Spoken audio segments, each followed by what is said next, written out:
You just listen to the old Pork Chop Express here and now and take his advice on this dark, stormy night when the lightning's crashing and the thunder's rolling and the rain's coming down in sheets thick as lead.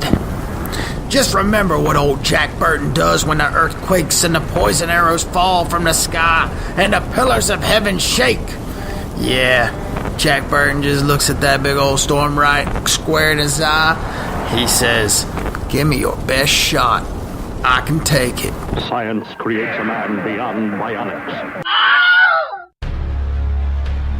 Here are your hosts, the only caretaker of the Overlook Hotel, Garrick Lane. The guy who plays the Hound in Game of Thrones, but we can't say his name due to copyright laws, Lee Bridges. He played Tyler Durden's twin in the straight-to-video movie Fight Club, Havana Nights. Ladies and gentlemen, welcome Doug Wall to the show. And then there's me. But my resume is much more impressive than any of these other goons, so I'll just introduce myself as the great Mark Rose. And you are listening to the Midnight Drive-In, Episode 5.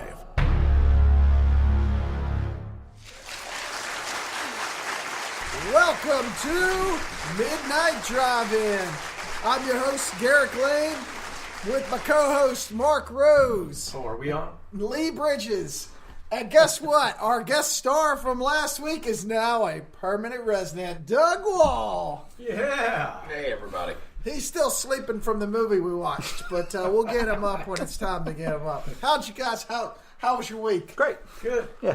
So I know from the talk before we got on air that everybody watched a whole bunch of movies. Oh, yeah. Yeah. Yeah. We won't talk about that. We've already talked about it, so. Yeah. So they're like talking about this movie and they're like getting into these great descriptions of this movie. And I'm like, guys, shut up. We're not on air. Gotta wait. You gotta talk about it then. So anyway, what'd you see?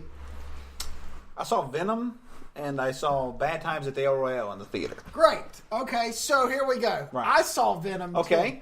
Venom, 31% on Rotten Tomatoes. Right. Everybody says it's shit. Right. I kind of liked it. Okay, first of all, the first act is entirely too long. The first act is terribly paced. Agreed. But once he becomes Venom, it's a fun movie. I like Tom and Michelle Williams and Tom Right. Hardy. I don't know. There was something about it. It's almost... What was that movie we watched? It's so bad that it was good. I don't think it was bad. It's an entertaining movie. Like I say, the first act's fucking terrible. Yeah. Like they're like... that could have been set up in 20 minutes. Well, but once he becomes Venom, I don't know what people are expecting. I don't know. True. It's better than Spider-Man 3. It's better than both the Amazing Spider-Man movies. Agreed. Well, here's my biggest problem. My biggest problem was he had that one situation. Right. And then suddenly his whole world was... Yeah, gone. right. I think that's supposed to be like 6 months going by. I know. It seems like Push it she through. gets married, she gets engaged in like 2 weeks. But I Right. think it's supposed to be like 6 months. And let's Because be- what happened, I was like, damn, bitch, you moved on that fast? But yeah. I mean, I'm impossible to live with. Right. Okay? I'm And my finding it wife impossible was- to sit next to you. But Agreed. Okay. All right. Agreed. So my wife has put up with me for like 6 years. Right. Okay? So these two have she been is a together. fucking saint. Go ahead. Okay, fair enough. So where I'm going with this is they're getting ready to get married. Mm-hmm. They're happily in love. He makes one mistake. Right. Now, granted, it does involve her getting fired. Oh, come on. Okay, so if I got my wife fired, I guarantee she'd stay with me. Right. He walks out. Yeah. She walks up with her box. Yeah. Takes her ring off and goes, "That's it. Yeah. We're done." That And was- I'm sitting there like, what the hell? One mistake. And the next time he That's sees her, okay. she's engaged to somebody else. That's correct. And that is a little, that I did think that was very odd. That was a spoiler alert, Yeah. by the way. You're Yeah, anybody? it's pre-Venom. Nobody gives a shit. The 45 minutes before it becomes Venom, literally, you could walk in at that moment and nobody would care. I didn't like the inner monologue stuff either. Yeah, it is a little jokey, but I mean, he turns into a big monster and bites people's heads off. That's kind of what people want to see. Yeah. I mean, Okay. All right. Well, I mean, it's it okay. was okay. So you guys haven't seen Venom, obviously. No. It was okay. What about the El Royale? I loved it. I really did. Really? I really liked it. Yeah. It's probably not for everybody, but it's very. A lot of people compare it to Pulp Fiction. It's more like an R-rated version of the movie Clue. You know, it's not as serious or as adult as Paul. Even though there's a lot of adult stuff in it, but it's a lighter movie than Pulp Fiction, and I really enjoyed it. You know, it's a lot of interlocking stories. All takes place at this one hotel. That's half of it's in California, half of it's in Nevada. Yeah, you know, and none of the characters are who they seem like. So it's Lake Tahoe. Yeah, it's around Lake Tahoe. It's sort of out. It's outside of Reno, basically, and. Jeff Bridges is great. The best part, I've never seen him in a movie before. Apparently, it's Bill Pullman's son. This guy plays the desk clerk. He's amazing in it. Really? He really is. Like, he's... At the beginning, I couldn't care. At the end of the movie, he was my favorite character. He really was. Like, I love that in movies when you think... by the end of the movie, your perception of a character is completely changed. Yeah. Like, he pretty much saves the movie at the end, you know. And this is a new movie? Yeah, brand new movie. Yeah, just came out this past Friday. I thought I'd seen the preview. Yeah. It looks like one I want to see. Chris Hemsworth's not even in it that much. He's a big part of the... Yeah. He's very important in the movie. He's this sort of Manson-like cult leader. But, man, I highly enjoyed it. I would recommend it. What'd you guys watch? Oh, we saw Revenge. Yeah. Oh, you saw Revenge, Yeah. Which Lee recommended. I did. the last pick-a-flick video, please. Yeah, what'd you think? I don't know if I want to use the word love, but I really liked the movie. Yeah, right. It's a movie you feel weird about liking so much. Why do I like this so much? I didn't like the ending, of course, but what? How could you not like that ending? It's full of blood. They're sliding. No, the ending where I can't give it the very end, the last shot. The last shot. I wanted her to, you know. I disagree, but we'll get into that. Yeah, I disagree too. I'm a big fan of when the movie's over, the fucking movie's over. Yeah, no reason to drag it out. Yeah. This movie, I felt like it had been kind of... She got her revenge. Scene was long to me. Yeah. And that's it really was. You know, they really kind of the chase her out the house. It's like, old dude stood up and wrapped his torso in saran wrap. I was like, I would have not have thought of that. I was like, my guts in with saran wrap. Yeah, and then it was like was almost like the Terminator 2 movie. Yeah, it's like run, shoot each other, boom, blood flies all over, and then we're gonna run down another hall, boom, shoot each other, blood's gonna fly everywhere, and then we're gonna run through. Like, she hasn't been in that many movies. I think she was in the Ring sequel, the sequel to The Ring that came out last year that nobody saw. Well, I would just tell you, the hardest thing to see in that movie was the glass in the foot. Oh, fuck me! Like, dude, I watched. Yeah, that I was squirming in my seat. I'm not even gonna lie, but I was. It went on a little bit too long. Why does he keep digging in there? Stop already! God, after the third dig, I had to look away. I had enough. It was. I highly enjoyed the movie though. Yeah, I did too. Yeah, I don't have anything critical to say about it. I loved a lot of the shots in it. And it looks very amazing. Compelling. I mean, I was just glued to the screen. So I really can't think of beautifully shot. Yeah. Believable? Yeah, exactly. You really did have to suspend your disbelief in this. But that's pretty. I mean, I'm fine that's true. That. Yeah. Exactly.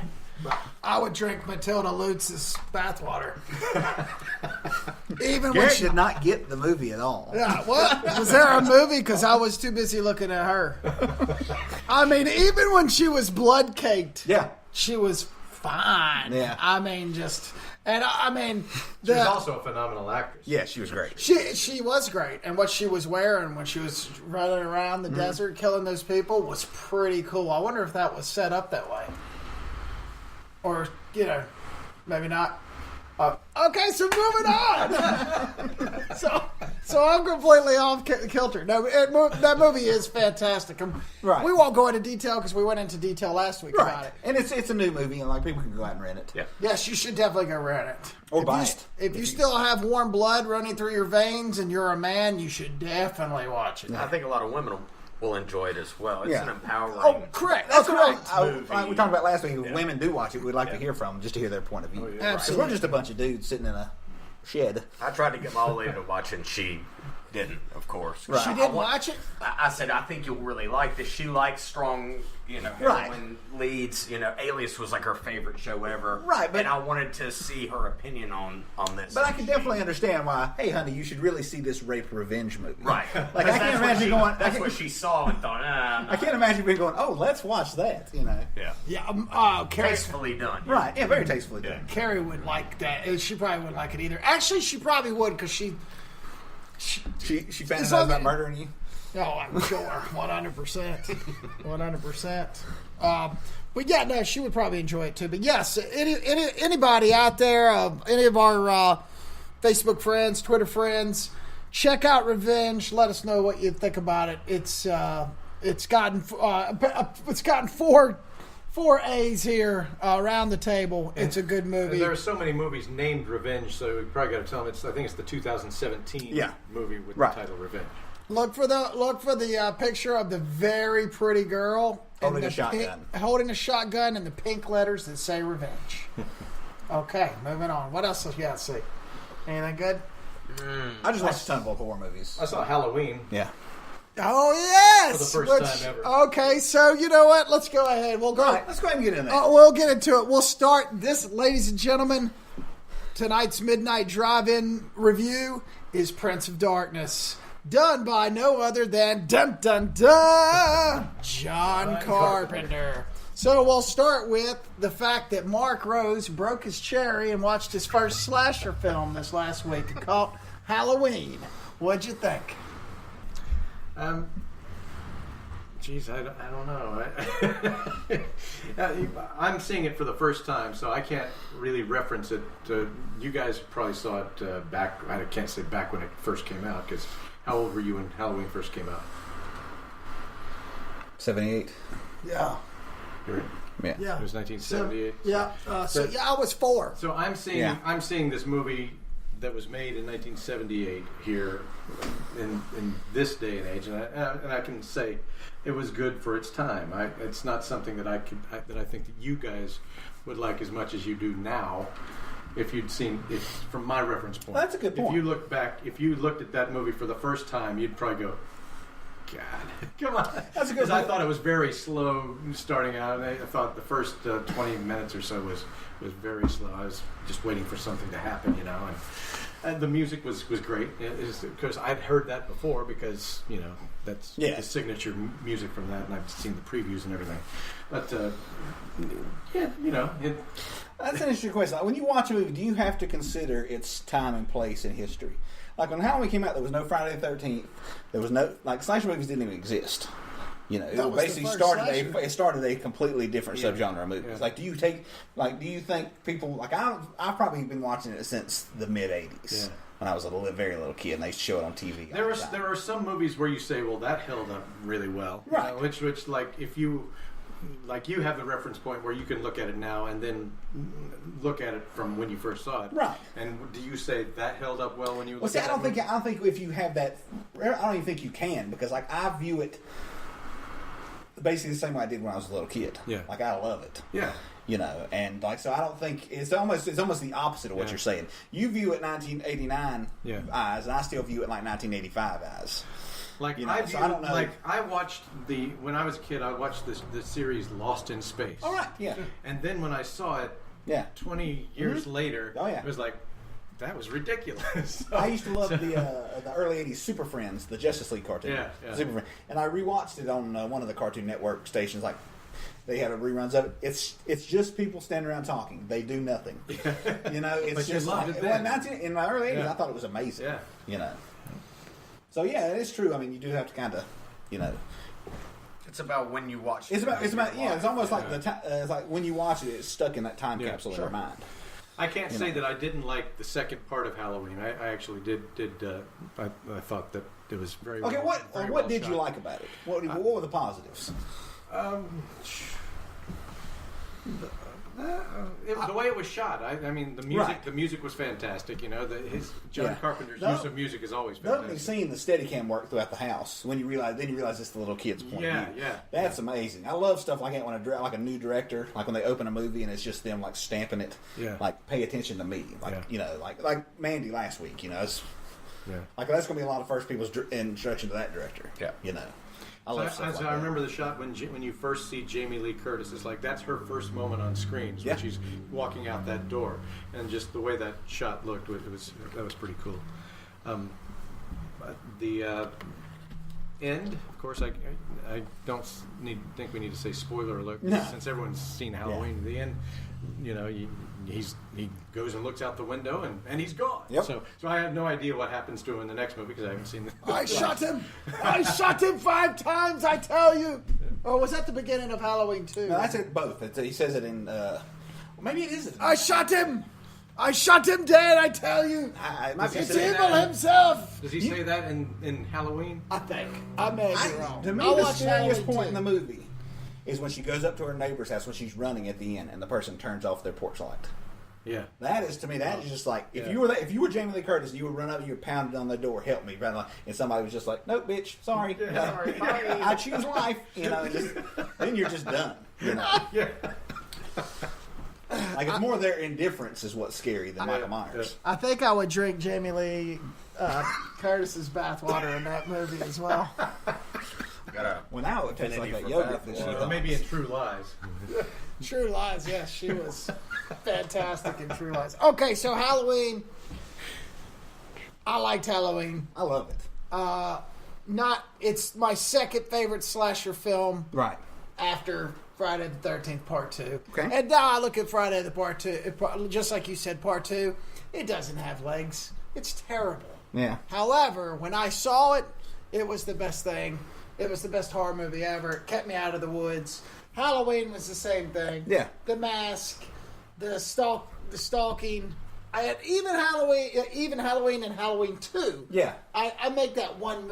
In my mind, it's like one movie. One movie. Yeah, I may have actually seen the second one first as a little kid.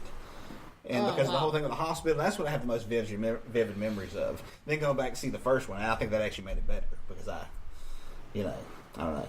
Well, that one, it's funny because if I had to rate John Carpenter films overall, I don't count Halloween. And maybe it's because it's the only one he wrote.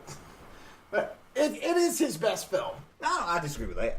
Oh, Yeah. well, I don't think he has another good one. Yeah. Besides, Definitely not the one we saw tonight. Right. I love Big Trouble in Little China. Yeah. I love it. I think The Thing is his best movie. Okay, that one was pretty good too. Yeah.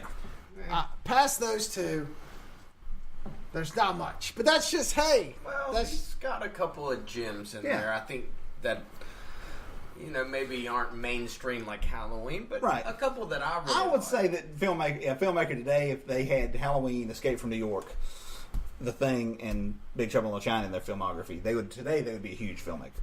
You feel pretty good about Yeah, yourself. exactly. I mean, there's directors today who get multi-million-dollar paychecks that haven't made movies. Michael Bay. Right, haven't made movies that good. Yeah. Okay, I agreed. So let's get into it. You are a huge John Carpenter fan. Yeah. All right. So explain why. What's your favorite John Carpenter film? My favorite John Carpenter film, my favorite horror film is The Thing. Okay. I think it is. It uses the Agatha Christie thriller structure of a bunch of people trapped in one space. I think it has the best practical effects of any movie ever.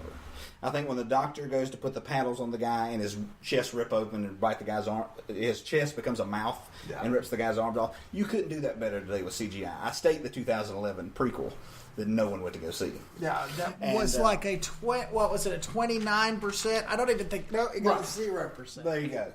And it's just the effect.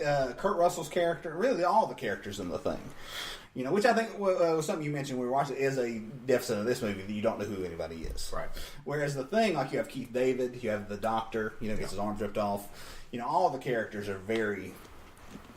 Honestly, they're not even like it. There's not even that many likable people in The Thing. There's not that many people. Yeah, they're basically a bunch of assholes who've been stuck up at the South Pole for, a year and a half. Yep, and decide to go and disrupt some Norwegians because they don't know what they're talking about. And Exactly. Boy, did they get their money's worth. And I love everything about it. I think it is almost a perfect movie. Like if you go back and watch it now, it is like compared to like most horror movies now, it is so much better than any of them. Oh, and I agree. I agree with that. The Thing is probably, it's definitely the third underneath. I love Big Trouble in Little China. Oh, I do too. Big Trouble in Little China is the movie I've seen the most. But you're I've right. probably but seen you're it right. 200 times. When the tentacles are coming out of the dog and the dog is split open and all that stuff is done and it's done real and just the the paranoia that they That's what it is. Yeah. It's like the blood test scene when they're testing each other's blood to see who has the thing. It's just that in itself is better than most movies. I like the way it ends. Yeah, I love the way it ends. Yeah, I have a book. It's basically just like a 200-page interview with Carpenter. And he says he was at a sneak preview, and this teenage girl walked up to him after and said, "Mr. Carpenter, what happened to the two people sitting in the snow at the end?" And he said, "Oh, that's for you to decide." So she looked at him and said, "I hate that in movies." And he was like, "I'm in fucking trouble. I spent a lot of money making this movie, and everybody's going to hate it." I love that. And he actually says it in like 6 months before it came out, right when they finished shooting, they're going to edit it. The head of Universal called him and Spielberg into his office. And Alien had just come out like 2 years before. Right. So they thought those were the type of science fiction movies people wanted to see. And the head of Universal told Spielberg that E.T. was going to bomb. And that the thing was going to be the big movie because it was so much. The tone is so much like Alien. Sure. And Spielberg, when they walked out, he said, "I think people want something hopeful." Yeah. And 2 weeks after E.T. comes out, the thing comes out, and nobody went to go see it because everybody was obsessed with E.T. Right. And Carpenter even admits, he's like, that thing that Spielberg has where he put the pulse on the nation and tell what people want to see. He's like, I don't have that. He's like, I just make shit that I like. Yes. And that's funny you say that. Let me give you some. The Thing was a disaster, right? Financially a disaster. Yeah. Okay. Well, listen to some of the movies that it went up against. Just in that quarter of the year. Yeah. Blade Runner. E.T. Yep. Tron. Yep. Poltergeist that we were just talking about. Right. Conan, which is another flop, but still. Right. First Blood. Yep. I mean, come on. Secret of NIMH and Dark Crystal both for the children. And let me see. Star Trek 2 was that year. Rocky 3. Yep. I mean, 82 was like, today you have a great summer if you see like 3 cool movies. Yeah. Like this, it was like 10. 10 movies. That's 10. That's Friday Part 3, which was following too. Yeah, It's the exactly. first hockey match. Yeah. Those are all 6 months of 7 months. And I bet people bitched so much about there not being good movies that summer. They're like, "Oh God, everything sucks." And there's nothing I want to see. Because people like you go back. I guarantee you go to Rotten Tomatoes now, and you look at a lot of the reviews for the thing. I guarantee you a lot of them are revisions. They're not the reviews from 1982. They're like, "Oh, this is like a classic," and blah blah blah. If you went back and found those reviews, and they'd be like, I know Carpenter said somebody called him a pornographer of violence when the thing come out, and then just like, what does that even mean? It's just like people just hated it so much, basically because it wasn't E.T. It was, that's amazing all those films. The Road Warrior was came 82. out. I don't know. I wrote down 10 just to prove a point of why the Thing, even as good as it was a financial disaster. Right. The Star Trek 2 was The Wrath of Khan. Wrath of Khan, that's my favorite one. Is that 2 or 3? Yeah, that's 2. That's Three how Search much for I know Spock. about Star Trek. That's crazy though when that thing came out of that dude's ear. Oh yeah, it's disgusting. So what? And then you have like Big Trouble in Little China, right? Another disaster. Oh yeah, that was the movie because that was his last studio movie. Oh yeah, he was pretty much just independent movies from there on out. Oh yeah, he said he actually thought about writing a book about the making of Big Trouble in Little China. It sucked so much. Yeah, like the studio hated it. You know the reason why they made it is because the guy who was it a Fox movie, Big Trouble? Yes. They some of the studios like Warner Brothers wanted Carpenter to direct The Golden Child with Eddie Murphy. Oh, really? And the guy who ran Fox hated the guy who ran the other studio so much. He's like, I'm making a Chinese action movie that come out before that guy's movie because fuck him, and it's going to be directed by John Carpenter. And that's what they did. So basically, it was made out of spite. They rushed it too. Yeah, they rushed the whole production. In my notes here, and also, like if you go back and watch the trailers for Big Trouble, it's all based on Jack Burton. Like who is he's like they talk about like he's Indiana Jones. Yeah, Jack Burton's the sidekick in the movie. Dennis Dunn is the hero. Yes, that's the joke, and you can't really. It's marketed as like a serious movie, and you watch it, it's the exact opposite. I would still love it. Oh, I love everything about it. Oh, Everything I about it's 100%. Yeah. I would drink Kim Cattrall's bathwater in that film. Again, I have not seen Big Trouble in Little China. She's beautiful. But listen to this. So here, came out in 1986. Mm-hmm. Yep. It was rushed to get out before The Golden Child, Right. Eddie Murphy's Golden Child, which had a couple of the actors from that movie. Yep. Who's Victor Wong? Who's in Prince of Darkness? Crocodile Dundee. Yeah. Oh yeah. Aliens. Yep. One of the biggest movies ever. Yeah. The Fly. The Fly. Yeah, Cronenberg's The Fly. Top Gun. Yeah. I mean, Top Gun finished that year. That's the movie John Carpenter passed on to direct Big Trouble in Little China. Because he thought the second unit filmmakers were going to have all the fun shooting the jets, and he was just going to end up shooting dialogue scenes. And he was like, I don't give a shit about... Which is true. He's like, which is true. He's like, I don't give a shit about people standing around in Navy uniforms talking. He's like, I want to shoot jets and shit, And so that's why... And so because Big Trouble, he was able to shoot all the action himself. And that's what he did. He attributed to... it was supposed to be a Western. Mm-hmm. It was rewritten. And the only reason that Carpenter was really big about doing it was to pay tribute to Kung Fu movies. Yeah. Oh, yeah. Yeah. So, that one personally is my favorite. Yeah, it's like I said, it's not like, it's basically one of the most fun movies you can ever watch. It's just fun from beginning It's to the end. very definition of a B-grade movie. It really is. But everything about but it looks amazing. Sure it does. Like the sets are like, you can tell Fox spent a lot of hate money to stop basically to outgross the Golden Child. Because then like all the sets are amazing, the special effects. Oh, yeah, no, it's great. It reminds me of Raiders of the Lost Ark and the Goonies. It takes me back to those Right. suburban adventure films that you just don't see anymore. No. You just don't see They're them. actually thinking about I think it's officially going to be a sequel to Big Trouble, starring The Rock. Yeah. And that's probably, let's hope that doesn't get made. Like, I don't even dislike The Rock. I just don't want to see that movie. Yeah, leave it be. Yeah. Because it really is just lightning in a bottle. It's like Carpenter in the 80s, in the mid 80s, when he was just firing on all cylinders with like the right fight coordinators and not the set, literally everybody doing their job did a great job. Let me ask you, what are your thoughts on Starman? I like Starman. This was an '84 movie. Yeah. You That's talked some about of Jeff Bridges' best work. Yeah, he got nominated for an Oscar. It's awesome. Yes. But you talked about this E.T. and the Thing kind of dynamic. Do you feel like Starman was kind of his answer to E.T., like kind of his own kind of vision of an alien coming that's not trying to eat your face? He said, what he said about it was as basically his version of, he just wanted to make a romantic movie. Right. Like he loved like old movies, like he's a big guy from movies of the 40s and 50s, and he wanted to make a movie basically that like his kids could see. Sure. That basically just he basically want to make a movie that people like. Like The Thing was a huge flop. He made Christine after that, which was not a huge hit, but a sizable hit. And that got him. Christine at the theater. That was very good. Basically Christine got him the job of directing Starman. Gotcha. And that got him the job to direct Big Trouble in Little China, which ended up crapping out again financially. But yeah, I like Starman a lot. Yeah. It's a really sweet movie. I thought it was cool. Yeah. Yeah, that's some of Jeff Bridges' best work. Jeff Bridges says that's the movie he would like to make a sequel to. Like people ask him about that. They ask him about the Big Lebowski. He's like, no. He's like, the only movie I think deserves a sequel is Starman. I would drink Karen Allen's bathwater in that movie. Even now? No, back then.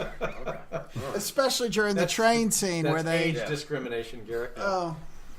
Yeah, no, not now, but I back thought in... it was a cool concept. Yeah, her coming...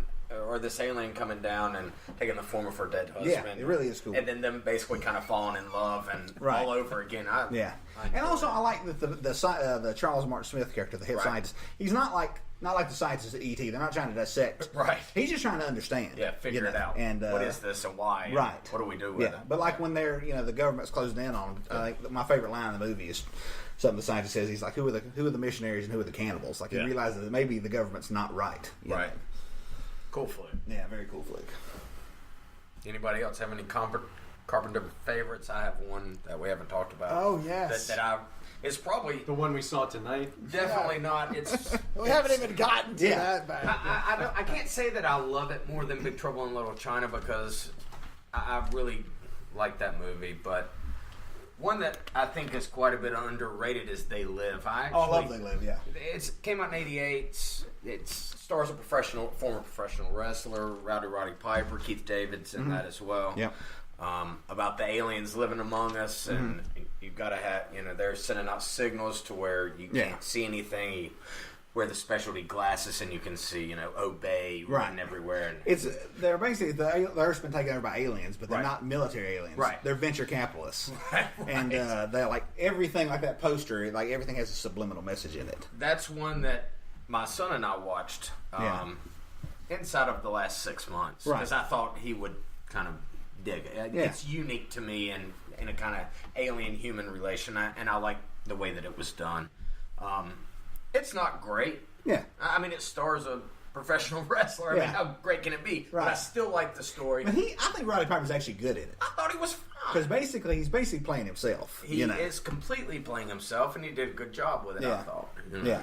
And I think one of Carpenter's biggest weaknesses is directing actors. I don't think he really gives a shit. Like Harry Dean Stanton said on Christine, he's like, "Do you mind if I change the dialogue?" He's like, "If it don't change the plot, I don't give a shit." He was just like they've asked him. Actually, I read an interview with him the other day. They asked him about directing a movie. He's like, "Well, it can't be during the NBA season because I got to watch the Lakers play. And if there's a video game coming out I want to play, can't do it then." And he's like, "But they pay me enough money because I'll direct your fucking wedding video if they pay me enough." Like he just doesn't really, But if they give him good enough actors, then he doesn't really have to. If you got a Jeff Bridges, you're not going to have to do a lot fair of enough. directing. Anyway, I interrupted you. Fair enough. We're talking Roddy Piper. Yeah. In Roddy Piper's defense, even if he was a bad actor, compared to most pro wrestlers, I think he's actually good. He's in the very upper good. echelon, actually. Yeah. All right, fair enough. He's definitely Fine. Continue then, Doug. Garrick would drink his bathwater. For sure. Roddy would make This movie was brought back into my view. I guess it was one that I remembered seeing when I was younger. And then in 2001, South Park made an episode called Cripple Fight. Cripple Fight. And a couple of special needs children, Timmy and Jimmy, got into a fight in an alleyway, and it was shot for shot from They Live, from that scene with Keith David and Roddy Piper. It was about an 8-minute fist fight. And it was just glorious. And they do it shot for shot. The fact that they brought that back, I just thought that was a beautiful thing. And I'll remember. And it's like an 8-minute long fight. And it's a really good fight. Yes, it really is. Like it's not like a kung fu fight. It's like they're just beating the shit out of each other. And it's basically one guy trying to make another guy put on sunglasses. Put on the damn glasses. Yeah. Yep, that's right. Yeah. That's great. It's like put the coffee back in. All right, so John, your worst John Carpenter.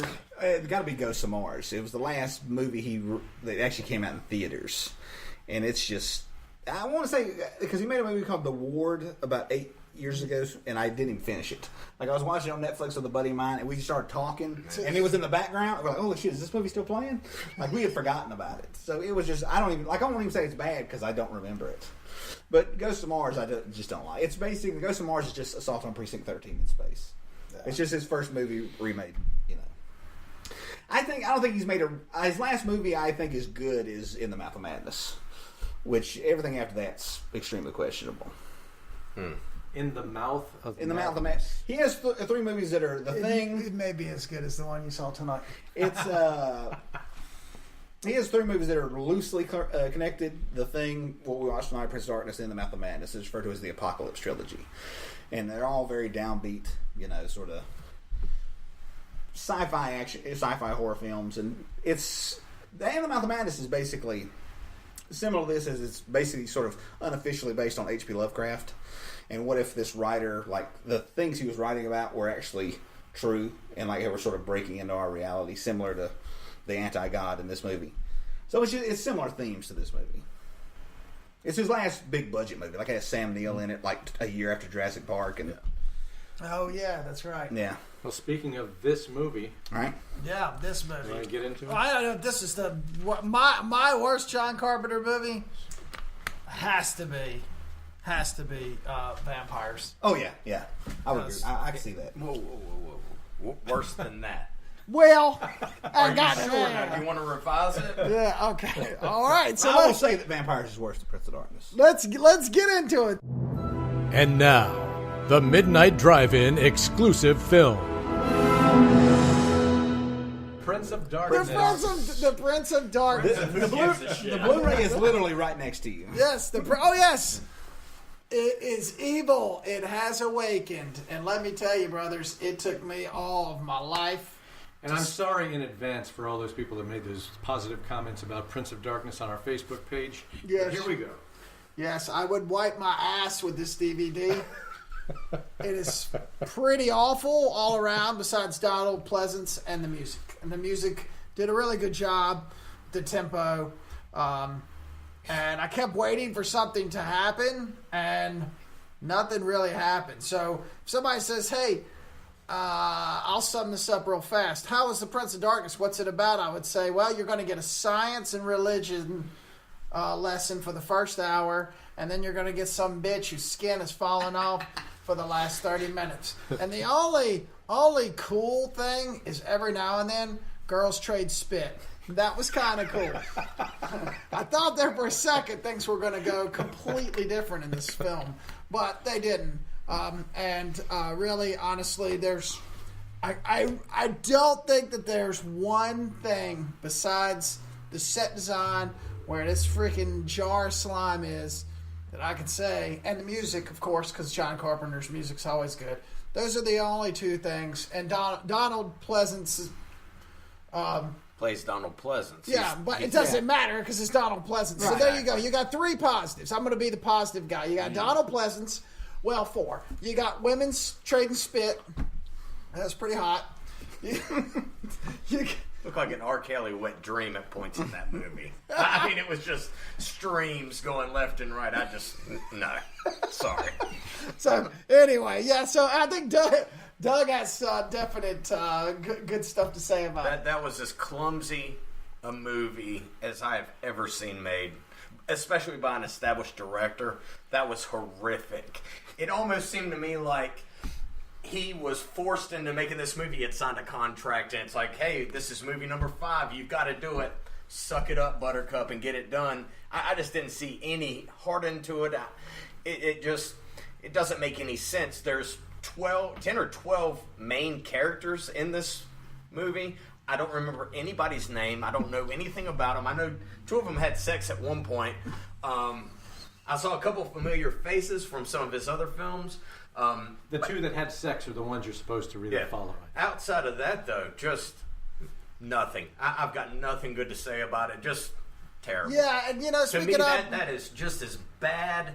That's maybe worse than Ghosts of Mars, and that's hard to do because Ghosts of Mars is freaking terrible. But this, to me, was just an absolute waste of time and money when it came out. What it's about. The bad thing to me is that I felt like it kind of maybe had some potential, but it was just so clumsily done. You don't know who is where and why and what they're doing. It's just a hodgepodge of junk.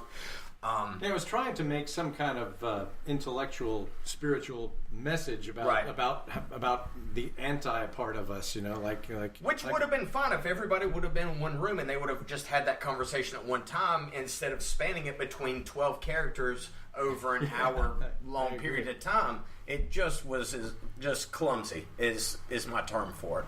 And to me, a director like Carpenter, who's experienced. No excuse to put something out like that unless, cha-ching. That's it. Wow. That's how I felt about it. And I agree. My thing with the 2 leads is there was a conversation early in the movie where he says, you get romantic when we're talking numbers and you clam up when we talk people. And they never really got into that. So anyway, spoiler alert, at the end, she's the one that saves everybody by making this crazy decision to jump and throw this zombie who got pissed on or spit on or something through a mirror.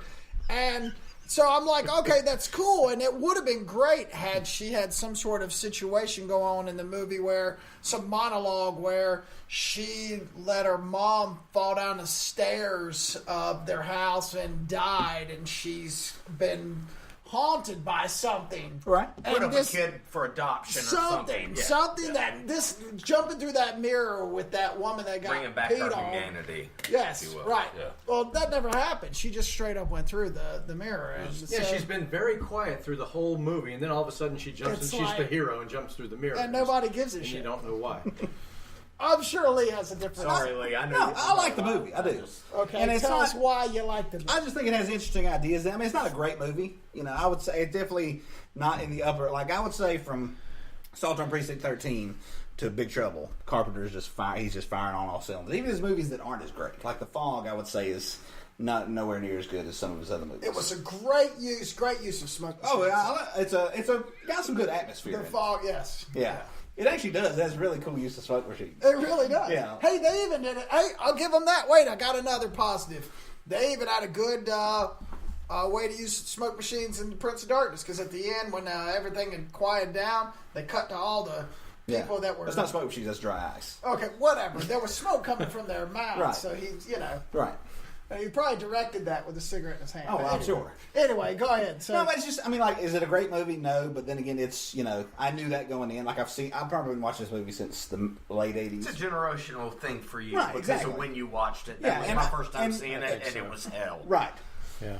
And like when Victor Wong explains the thing about the antimatter universe and the if God exists in our universe, there's an anti-God, and what is in this cylinder is Satan, who is basically the son of the anti-God, and has been trapped there for 7 million years. Yeah. And the whole thing about Jesus being an alien, there's a lot of stuff they sort of gloss over. I don't really need anything more than that. Like, I'm not expecting, And here's the thing. No offense, Mark. I'm a director guy. I don't really give a shit about most actors. It's more, to me, it's more about the movie as a whole. Like, I don't go into somebody's house and focus on one piece of drywall. I'm looking at the house. Not that I don't care about, I like good, but some movies, listen, we've talked about Tim Burton, some movies are just about the look. Some movies are just about weird shit, like the movie we watched last week. Yes. Every movie is not about some grand artistic statement. I just would have liked to have seen it done. Oh, it's definitely clumsy. Oh, it's very clumsy. Like I'll you admit said, that. there were some unique ideas Right. to it, and I thought it had potential Right. at the beginning until 30 minutes and 40 minutes, and I'm like, well, what is, Oh, yeah, the hell is this? Yeah. And like I said, if they could have just Because tightened I it knew- up a little bit, right, I think oh, yeah. it could have really potentially been something. Yeah. But just the way it was laid out just seemed to me like, okay, first take, done. All right, on to the next. Just Yeah. whatever. Absolutely. I completely agree with that. But, it has, Rotten Tomatoes gave it a 58%. Right. Well, fine. Why do you keep quoting Rotten Tomatoes? gives a- Well, let me ask you a question. This is an honest question. Do we still need movie critics? Like, does anybody no. Does anybody ever go? It's a and put general quarter- consensus. Does anybody? I actually do the opposite. Does If I see anybody? a low grade, I'll give a movie a Does chance. anybody ever before go I'll put a quarter in a do the machine opposite. and look up an ad review in a newspaper? Like now, I think new film journalists are more important now. Like maybe an interesting article on Mandy, an interesting article on this, Sure. are way more important than film critics are now. Now it's kind of like it's like used car salesman, like car salesman. Shouldn't I be able to order a car direct from Dodge as opposed to have some guy sell it to me for $5,000 more? I've been asking that for years. Do I need some guy who works at the Chicago Sun-Times to tell me what he thinks? No, I just fucking Google it. I don't know, but anyway. I agree. Yeah, so I don't think putting a bunch of reviews together. I don't means follow them anything. either. I just have it as Right. a reference. I understand. that we all hated that film. In fact, I almost went in there and spit on the DVD like they Right. were doing in the movie. But But I think that's part of the general consensus is Right. 58%, which Yeah, is but not bad. pe- Okay, yeah, but so people fuck vote- the consensus. I'm I just think saying that's Still part of suck. the interesting thing, like I was asking you At earlier one time, about Creed how a was movie the biggest holds up. band in America. General consensus is not everything. And it's another question of how did the movie hold up well if you were watching it then and then watching it now? And Lee, apparently, Yeah, to me you it say does. it holds up Yeah. well as it did. Yeah. Me, Sometimes this is I the just first want- time I've seen this movie, so And sometimes I just want to watch weird shit. Yeah. I'm going to be completely honest with you. Oh, I do too. That Yeah. was just terrible. Yeah. shit. for me, it was approximately an hour and 38 minutes too long. Right. There you go. That's an hour. But then again, I didn't see it back then. so. You know what? Looking back, the only thing that I really did like was the pacing of the opening credits. That was pretty cool. I Yeah, like the way because he it would did be that, like yeah. dong, dong, dong, dong, and it go They're to just black. interspersed in there. Yeah, interspersed, and then the music's building it to that 80s. And the music track was very good too. Yes. But then when it Very good. stopped and it said directed by John Carpenter, and it goes to the Simon and Simon dude, and he's screwing cards. From there, it's over. From there, it's over. Yeah. That was it. From there, Garrick got up and took a leak. Yeah. That it. Checked out completely. He started thinking about the list of actresses whose bathwater he wants to drink. Yeah, maybe. Like the one who jumped through the mirror. Yeah. Yeah, maybe so. Well, she had a good-looking 80s hair. She's an attractive lady. She was in An Officer and a I Gentleman wouldn't with drink her Richard Gere. bathwater. All right, give us a rating. I give it 6 out of 10. 6 out of... Wow, that is generous. Yeah. It's like the general consensus. Yeah. All right. I will give it a 4 out of 10 just because of some of the technical issues, the way it was shot, the music, and because Alice Cooper's in it. Yeah. I'll give it a 3. 3. A 3. One, 3 out of 100? I'll give it a 1. 3 out of 10. 3 out of 10. I'll give it a 1 for the music. I'll give it 1 for the two girls trading spit. And I'll give it 1 for the bugs and the worms and the ants. I love when the guy Actually, falls apart. No, wait. Yes. Yeah. I'll give it 4 because that scene where when they first find the vat of green stuff and the candles are all lit. Yeah. And they've got the lighting. That set alone gets it 1 That was point. very So I'll cool. give it 4 out of 10. Yeah. All right. That's a straight 0 for me. I don't care. 0. It's If he wants to do zeros, It's a point. It's a point. It's a point 0.01. Yeah. All right. The set designer gave effort. Some of the actors tried, but the director did not. That was garbage in every way conceivable for me. That was a complete waste of an hour and a half of my life I'll never get back. And I can't imagine it being any more popular in '87 than it would be today. It was just... No. It just clumsy and just, to me, it just seemed almost like everything was a first take and just get it done, get it out. Wow. Not enough explanation, just not enough anything for my taste. That's one of the worst movies I've seen in recent memory. So he thinks Carpenter That's how bad that phoned it was in, for me. Wow. even though the DVD box said Satanic Classic. Yeah. That... Wow. No, that's rough, Yeah. man. That's I pretty hate to be so hard on anybody, but the fact is, I just hated it that much. Well, you heard my review of Hereditary. Yeah, So, yeah, and we disagreed on that a little bit. Right. So, it's going to happen from time to There time. you go. But this was just, to me, just... I haven't felt that bad or that angry Right. over watching a film Right. since I decided to look at one of the Trauma movies. Trauma. What the fuck ever it is. Trauma.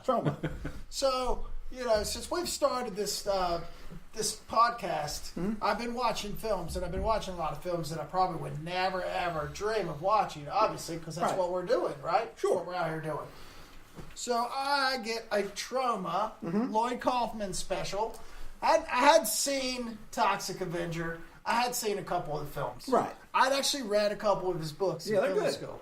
Yeah. Yeah. They're I mean, entertaining. he's insane. Right. I mean, completely insane. Right. Funny, but he's insane. Right. But what I don't understand, and here's my problem. Yeah. Like, I know they're B movies. I know what he's they're trying beyond to. B-movies. I know what he's trying to do. Yeah. But they are terrible. Right. Like, it is terrible. I watched Redneck Did you finish it? Zombies. No. Okay. I did till he ate the black girl's face off. I've never seen it. That was all I could do. Like, I think that movie was shot on VHS. Yeah, well, it looks like it was shot Yeah. on VHS. I guess we're getting off the subject, but Trauma. That's how I feel about movies like that because Right. you read all the articles about these movies, and people are like, oh, well, there's a market for it. Well, everything I read is he's broke. It's broke. He doesn't ever have any money. Right. And I'm sitting here going, as a filmmaker, watching movies like that Yeah. and seeing a guy, even make $1 Right. off that kind of shit pisses me off. Why does it piss you off? Because you know what? Because I make better films, but I can't raise the money to do that. There you go. I can't go out and say, hey, this asshole manages to continue to get money to make shit. Mm-hmm. Whereas guys like That's us, because there is a market for shit. oh no, there is no market for. Have you ever seen a Troma movie? Never. If there wasn't a market for it, he wouldn't have released. Because Troma, I think, is a movie they bought. Like, he buys a lot of movies. Like Matt Parker and Stone, their first movie, Cannibal the Musical, it was released by Troma. Like, a lot of the movies they release are just. So where does he get this money to buy? How the fuck should I know? I don't know. You know more about movies than I do. I have no idea. If I knew how to raise money to make movies, I wouldn't be sitting here with you fuckers. I guarantee you that. Yes, you would. You'd be making a movie with us. Exactly, but we wouldn't be recording this. No, we wouldn't be doing a podcast. Because the only reason we're doing this podcast is because we can't make a fucking film. And Lloyd Kaufman and Michael Hertz have a YouTube channel. And but then they've gone through their production company, from what I read, has gone through financial catastrophe 4 times. Well, that's because people don't buy DVDs anymore. Their whole thing was built on, and I think it's his first movie. So it's kind of like pornography. His first book talks about how when VHS came out, all the big movies, Star Wars, what have you, they had signed contract with TV stations. So until like 1984, 85, there weren't a lot of big movies on DVD. So you had like 4 or 5 years where they were just pumping out anything. If you had a movie, you could get it on VHS, and then later that transitioned into DVD. So by that time, you had a half decade of people who've been watching redneck zombies or whatever, and just Tromeo and Juliet, to Toxic Avenger. Right? Yeah, well, Tromeo and Juliet was written by the guy who directed the Guardians of the Galaxy movies, James Gunn. Oh, how about that? And, Oliver Stone did the Battle of Love's Return too. Yep, and just listen, there are people. Some people just like shitty movies. I don't want to tell you. That is not a shitty movie. They're movies for people who don't like movies. Well, I think I don't know. It's more just an archaic kind of entertainment that to people who are looking for structure or story or anything that you can sink your teeth into, they don't give a shit about it. Yeah. It's just eye candy or eye diarrhea, if you will. Yes, and I guess maybe me coming from a filmmaker or a guy that would love to make films, to sit there and look at their archived library on YouTube and not be able to get through any of those movies, and to know that Lloyd Kaufman, as funny as he is in some of his commercials, and as funny as he is in some of his interviews, he pisses me off. Right. If he called me tomorrow and said, "Hey, I want you to come and intern with us," I'd go up there in a heartbeat. Right. But looking from the outside, these movies are fucking terrible. Right. And despite the blatant sexuality and the sadistic gore and the blatant violence, all that I can dig. Yeah. It's still shot on VHS. Right. It looks horrible. They reuse sets. They reuse everything, and then and for you to tell me that there's a market and these people are watching this, but yet they don't have any money. Right. It just insults me. I can't. That's just how I feel about it. Most of them I have is, like I said, I've seen the Toxic Avenger films, Tromeo and Juliet, a lot of the movies they themselves have made. I've seen a lot of those growing up. So what you're saying is, if it were shot on Super 8, it would be artsy, but it's shot on VHS. No, it's crap. Yeah, it's crap. You can shoot that shit on Panavision. If it was shot on Super 35, it would still be crap. It would still be crap. But I don't know what to tell you. It's just basically, Lloyd Kaufman's willing to make a movie or put out a movie that you wouldn't want your name on. Yeah, he doesn't have your artistic scruples, or maybe scruples of any kind. They have 425,432 subscribers that watch those piece of shit films. Yeah. Their latest is called Shakespeare's Shitstorm. The trailer is actually seriously a shot of what The Shining, you know, the hotel, you know, in The Shining where the blood comes down through the elevator. Yeah. It's the same thing. But it's shit. And not only is it brown and gooey coming down to the elevator, every now and then he adds the shitty fart noise. Right. So every now and then it's coming out and it's going, yes, you should go check it out. I'll post it up on our Facebook page. I'll be sure to watch it. Everybody can see it. Well, see, now it's like I said about Rob Zombie. Now you're just giving Troma free advertising.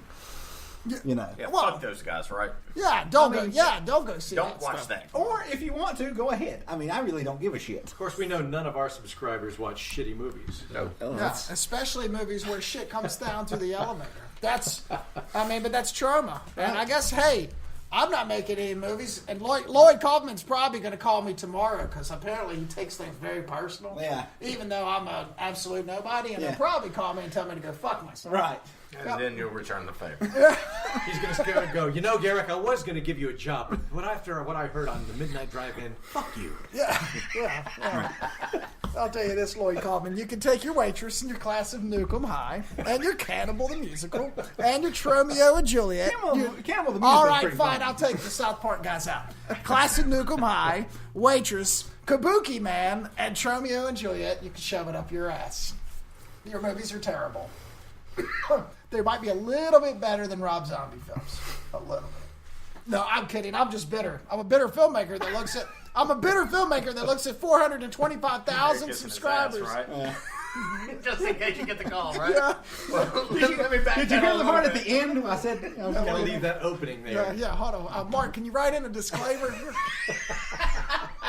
The views and opinions expressed in this podcast are those of the authors and do not necessarily reflect the official policy or position of any agency of any film production and or studio that could hurt one's said career because a knucklehead like Garrick Lane is allowed to go on air. This past 3 minutes of this podcast are solely his views and we are not affiliated with him or his views and opinions. Thank you, Lloyd Kaufman. We did like Poultrygeist. Okay, well, all right, so I did... But honestly, wait a minute. But let me ask you a question. Before you hit play on Redneck Zombies, what did you think it was going to be? I thought it was going to be bad. Right. I just didn't think it was going to be that bad. Right. I mean... Maybe I was wrong. Maybe I'm wrong. You know, maybe I'm an idiot. No, it's just, I mean, I just don't, like, I try to watch this movie that I at least think it could be cool. I don't, like, there's a lot of shitty movies out there I just don't watch. I don't really, like, a lot of people force themselves. So when it comes to films, Lee's... If I ain't taking the trailer, I ain't gonna Lee's fucking House watch of Films has the rainbow flag outside. He accepts every kind, and he looks at it from every point of view. I try to. And I guess I'm the asshole that has the no, red no, flag. no, so here's the thing. My library is like this. Here's the difference between you. Do you think movies are art? I think every one of them is. Yeah. No, movies are entertainment, and that's it. That's all I think about it. Really? Some movies are entertainment. Some movies are art. Some movies are art, but that's because of the audience. Like Mandy, to me, right, was definitely art. I think a movie, the audience decides it's art. Like people who like decide they're gonna make a work of art, they can fuck off. I think the audience decides if a movie's a work of art. Like if somebody else had directed The Godfather, it would just have been a standard gangster movie. Because Coppola directed it, the audience looked at that and said, "Holy shit, that's a work of fucking art." You don't think that's a work of art? I do. I'm saying the audience decides it. I'm talking about these people who they go out and their intention is to make a work of art. I think your intention should be to entertain the audience and to hopefully make your money back. And if people like it and they consider it a work of art, all the better for it. Well, the thing is, art is subjective, just like when someone throws a gallon of paint on a canvas, depending on who it is, it's a work of art. But paintings are different than movies. Because paintings, when you look at a painting, you interpret how it makes you feel. When you watch a movie, you're basically getting a shot of empathy from the director. Movies are completely different than every other creative venture. Not like plays, not like books. You know, movies do everything for you, which is good and bad. I would say if I were to name my top 10 movies, I would say they were all works of art. Right. Just because... Right. Transformers the movie. Yeah, work to me. of art. What was that? I don't... Just like the Mona Lisa is a work of art Right. to some people, but other people, it's But just a some woman on a exactly. canvas. It's a painting. Yeah. So some people dogs playing poker is the greatest painting of all time. I would drink her bathwater. Right. Like some movies I just view as entertainment. I don't hold every movie to this high standard that I think you do. Okay. But there are some that are Okay, so it legitimately wasn't, great. Yeah, exactly. it wasn't entertainment though. Okay, well, maybe that's just me. That's Maybe, just you. maybe it was the If there's wrong time. if there's 400,000 people watching it on YouTube, somebody finds it That makes me entertaining. sick. Yeah. Was the Prince of Darkness Yeah. entertainment? Dude, yes, I have a music video. There you go. Hey, we've got a film coming out. We've got a film coming out in January. It's going to go to a bunch of film festivals. Right? It's going to be great. It's going to be a woman-empowered movie. It's going to be fantastic.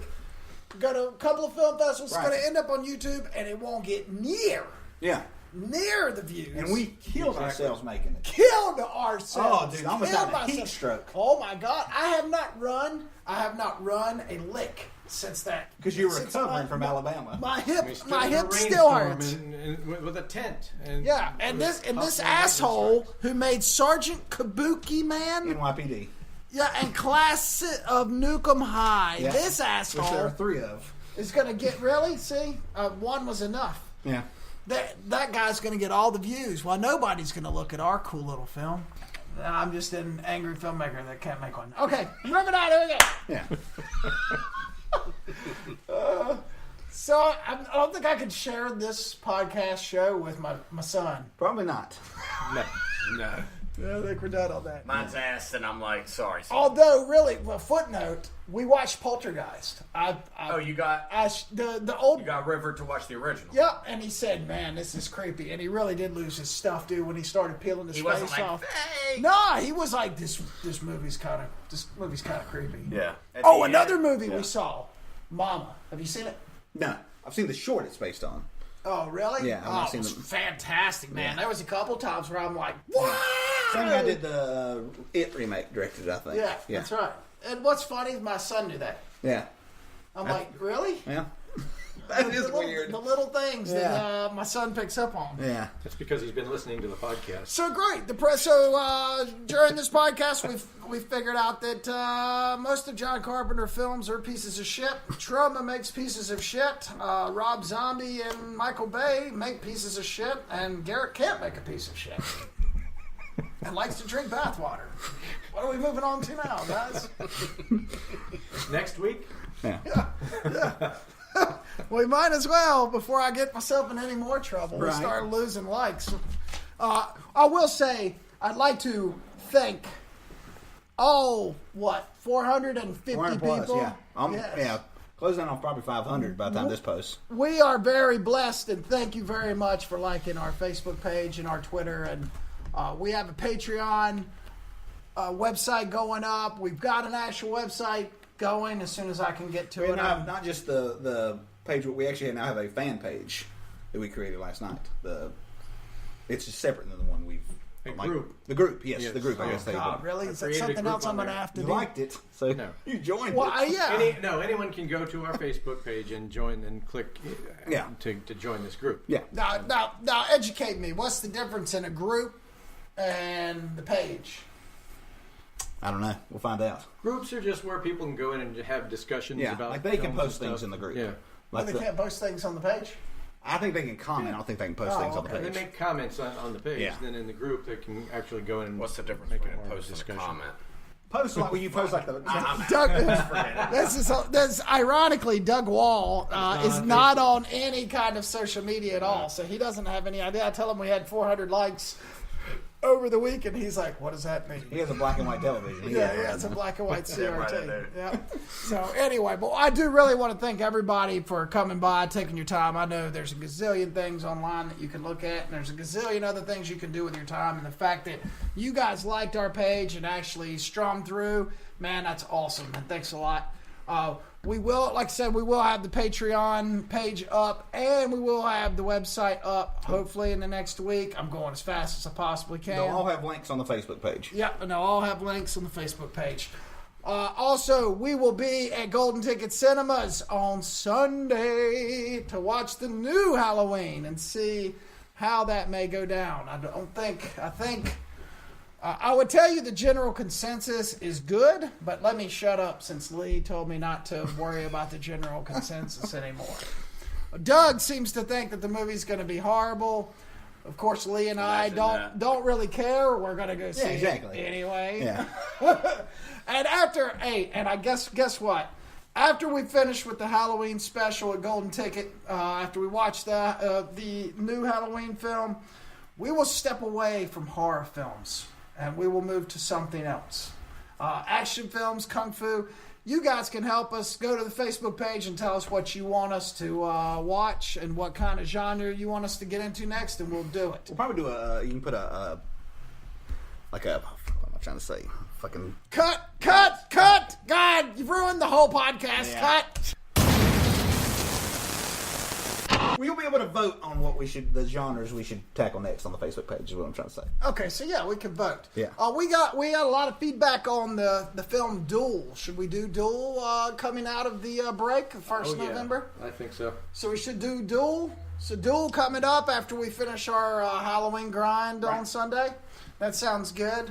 I know that we're going to be talking about a lot of things next week, mostly Halloween and what makes horror films to lock our horror film month completely out. But, it's something we haven't done. We've been doing horror movies for like 4 weeks. We've never talked about what our favorite horror film is. Mine, of course. One guess. Probably Redneck the same Zombies. as mine.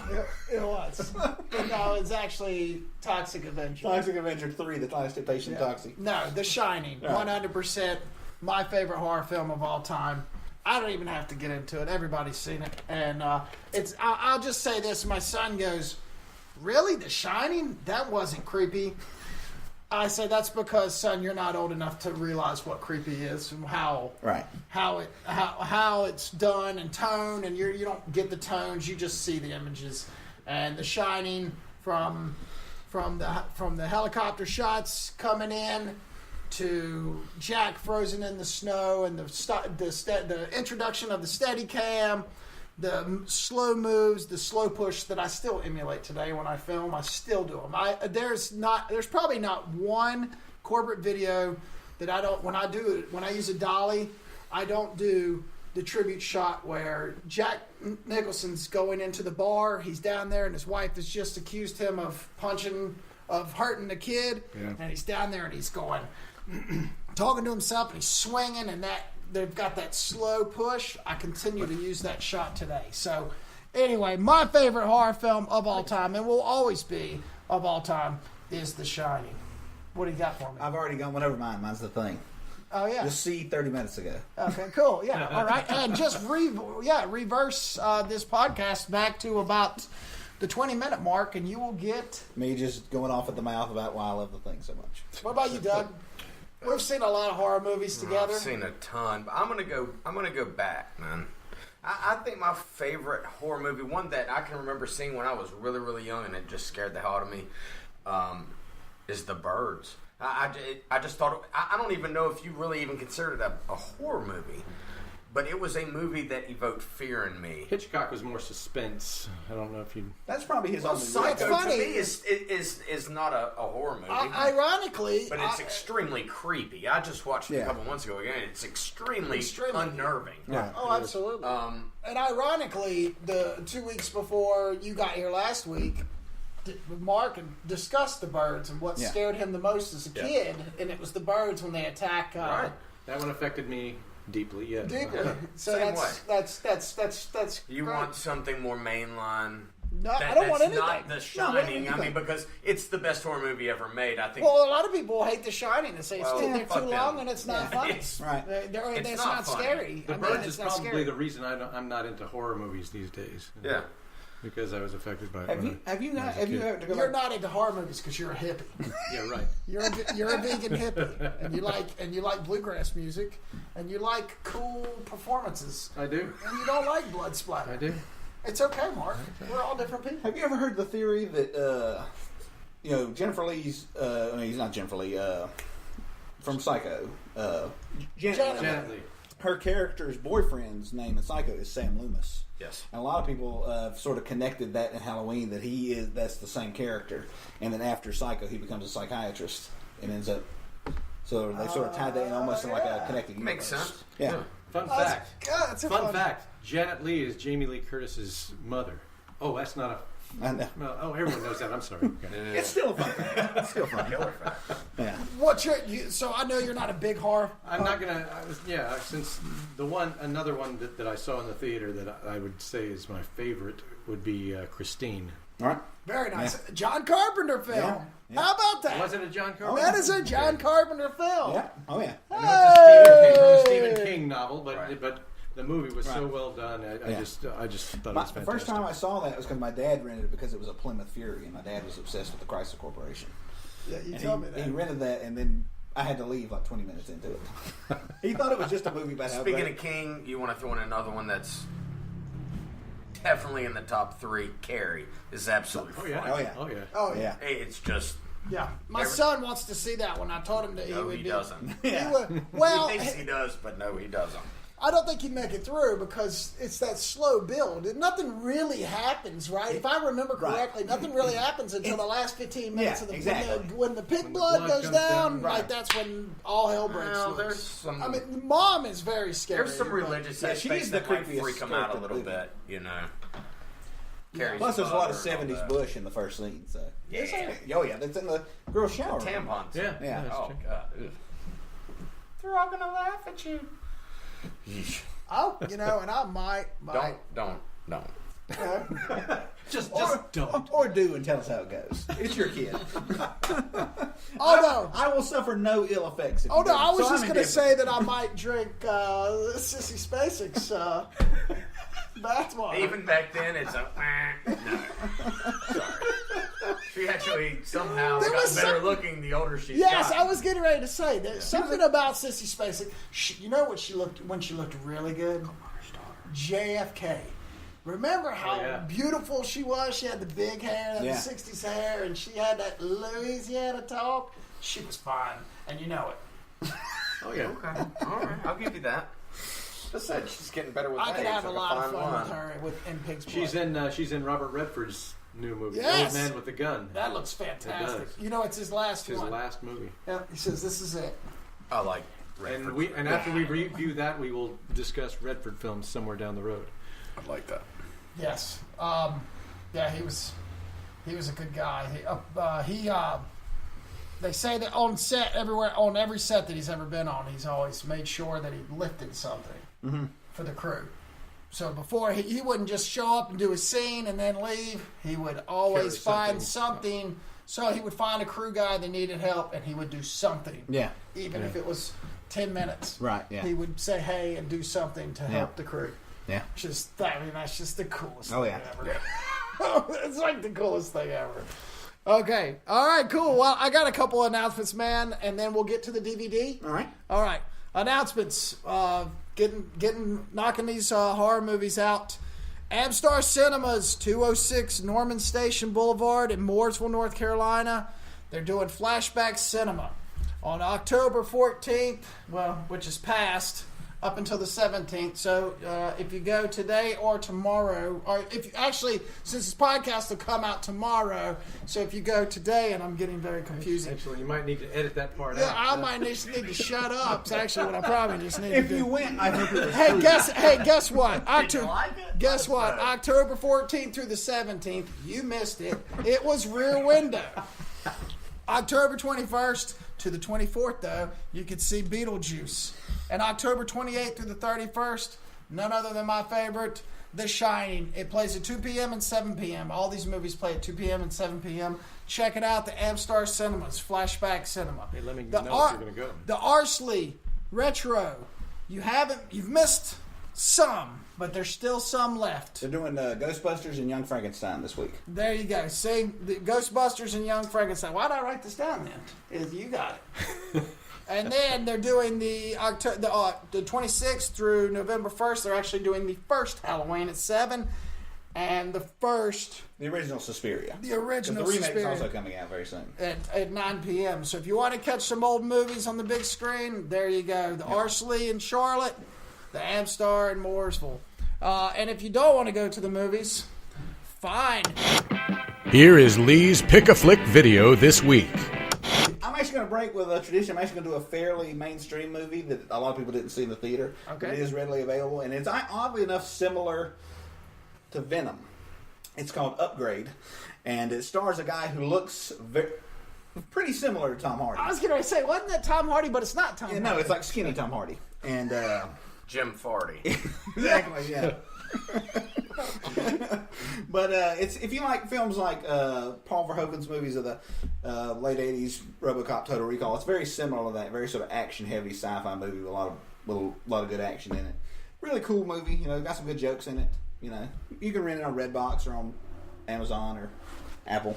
Upgrade, yep.